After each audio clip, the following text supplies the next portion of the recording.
But first, a closer look at the nation's goodbye to former President Jimmy Carter, whose public funeral today saw generations of leaders come together to mourn.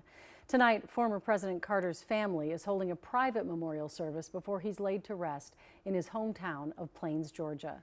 Today's National Memorial featured two eulogies from dear friends of Carter who passed on before he did. Ian Russell has more on the emotional goodbye. Ian?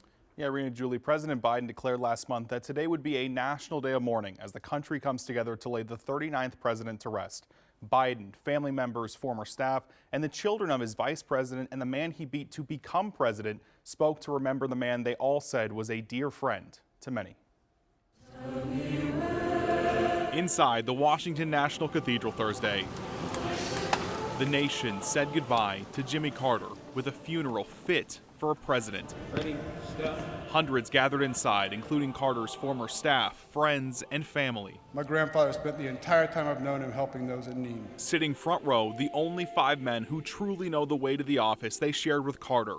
Presidents Clinton, Bush, Obama, Trump, and Biden paying their respects. Most importantly, the Carter family. President Biden eulogizing a man whose friendship spanned decades. Jimmy Carter's friendship taught me, and through his life taught me, the strength of character is more than title or the power we hold. My father wrote this in 2015. Walter Mondale's son Ted stepping in for his late father and the former vice president in reading the eulogy his father wrote nearly a decade ago for Carter. That eulogy focusing on the work the two did together. I will always be proud and grateful to have had the chance to work with you towards noble ends.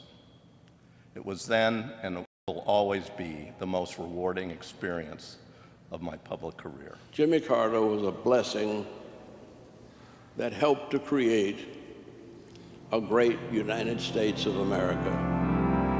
To your hands, O merciful Savior, we commend your servant James.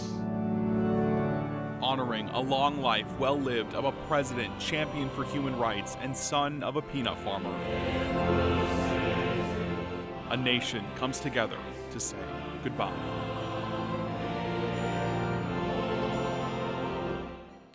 After his funeral service, Carter's body was flown to his hometown of Plains, Georgia, the town where he lived, married, and died. In Plains today, farms and businesses hung banners thanking Jimmy Carter for his support. He'll be buried next to his wife of 77 years, Rosalind. All right, thank you, Ian. Well, tonight